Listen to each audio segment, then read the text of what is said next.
In my last lecture, I was talking about static algorithm. I told you that algorithms are classified into two categories. One is called static algorithm, another is called dynamic algorithm. So I was discussing about static algorithm, and in that I talked about shortest path routing algorithm or Dijkstra's algorithm. Today I'll discuss another static algorithm, that is flooding. What is this flooding? Actually, this flooding is another type of static routing algorithm. In this, what happens? In this, packets are flooding from source to destination. In this diagram, you can see that router A is sending a packet to router B as well as to router C. Because router B and router C, they are the neighbors of router A.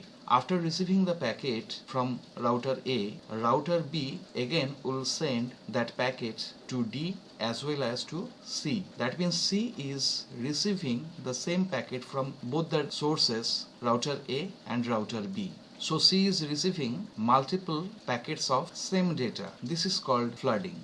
The main disadvantage is huge number of duplicate packets are generated. It produces infinite number of same packets unless we know how to stop it. Here you can see that C is receiving same packets from router B as well as from router C. Similarly, D also will receive same packets from router B as well as from router C. This way, huge number of duplicate packets will be generated. That is the main disadvantage of this thing. But there should be some process which will help us to stop this thing. Now the question is how to stop and eliminate duplicate packets. Three different techniques are there. First one is by using a hop counter.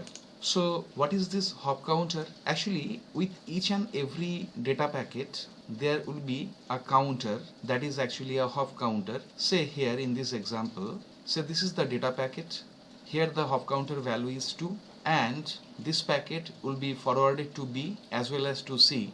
And whenever this packet will be forwarded to any neighbor router, there the hop counter's value will be decreased by 1. So it was 2 here, so when it will reach here it will be 1. Same thing will happen in this case also. When it will reach here, the hop counter value will be 1.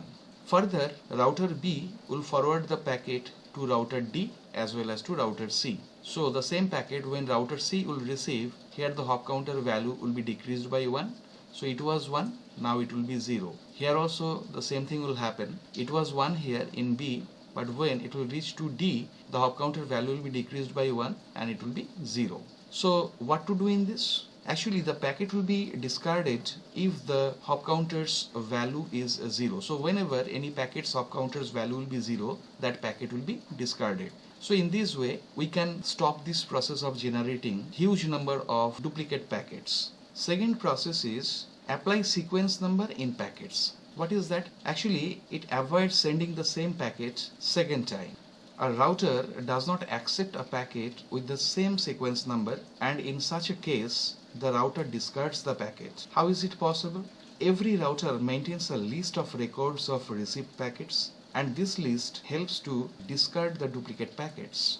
In this diagram, you can see that router A is sending a packet to router B as well as to router C. Say the sequence number is 1 here, so router B will receive that packet with the sequence number 1. Same thing will happen in case of router C. But when router B will forward that packet to router D as well as to router C, as router C has received a packet with the same sequence number, therefore it will discard that packet. And when router C will forward the packet to router D, as router D has already received a packet with the same sequence number from router B, so it will discard the packet. This way, it is possible to eliminate this process. The third way to stop this is selective flooding. So what is this selective flooding? It uses only those lines that are going approximately in right direction. For example, say in this diagram, router A is sending a packet for router D, because here router A is the source and router D is the destination. Now the packet will be forwarded straightway to router D by using the approximate right direction. What is that? That means instead of sending the packet this way from A to C, then C to B, then B to D, it will be sent from A to B and B to D. So this is the third way of eliminating this process. So I hope this is clear to you. Okay.